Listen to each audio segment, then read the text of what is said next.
cette capsule vidéo, nous allons voir ce que sont les requêtes DNS inverses, dites reverse DNS.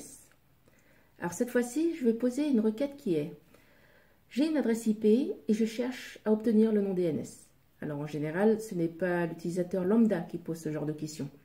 Mais il se trouve qu'implicitement, certaines applications qui reçoivent des adresses IP, plutôt que d'afficher sous forme d'adresse IP à l'utilisateur, vont faire une telle résolution inverse pour pouvoir afficher un nom DNS plus facile à lire pour l'utilisateur. Alors j'ai une adresse IP 193.54.115.230 et la requête que je vais exprimer cette fois-ci, c'est: quelle est l'adresse DNS associée à cette adresse IP? Une première remarque, c'est que jusqu'à présent, quand on utilisait les adresses DNS, on travaillait de droite à gauche.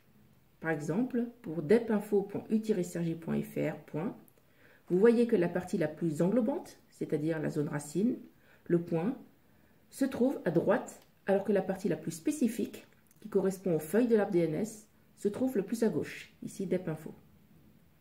Et d'ailleurs, dans la résolution, qu'on commençait par point, puis fr, puis u-sergi, pour finir par depinfo. Alors que si on observe une adresse IP, on voit que c'est le contraire. La partie la plus globale se trouve à gauche. Et la partie la plus spécifique, identifiant la machine dans le réseau, se trouve à droite.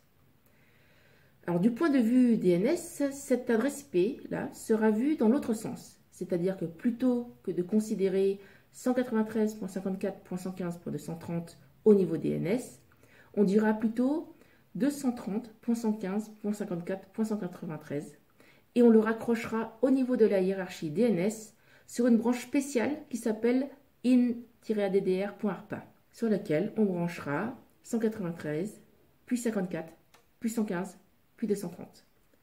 Et si on lit cela suivant la normalisation DNS, la résolution de l'adresse IP 193.54.115.230, elle est gérée en réalité par le serveur DNS de la zone 115.54.193.in-addr.arpa. Toute cette zone in-addr.arpa constitue la zone reverse DNS ou pointeur DNS, puisque c'est à partir de ces adresses IP qu'on pointe vers le nom DNS. Ainsi, vous voyez que 230.115.54.193.in-addr.arpa, qui correspond à l'adresse IP 193.54.115.230. Si on pose une requête reverse, donc une requête PTR, sur cette adresse-là au serveur qui gère la zone 115.54.193.in-addr.arpa, il nous répondra qu'à cette adresse IP est associé le serveur depinfo.u-sergi.fr, et qu'à l'adresse 179.115.54.193.in-addr.arpa, correspondant à l'adresse IP 193.54.115.179, est associée l'adresse DNS monscp.u-sergi.fr, et qu'à l'adresse 194.167.235.138 est associée machine138.bubu2.u-sergi.fr. Les serveurs qui gèrent les zones reverse sont des serveurs de nom comme les autres. Mais pour plus de cohérence et pour un aspect pratique bien que non obligatoire, il est d'usage de faire gérer les zones reverse par la même machine qui gère la zone directe correspondante.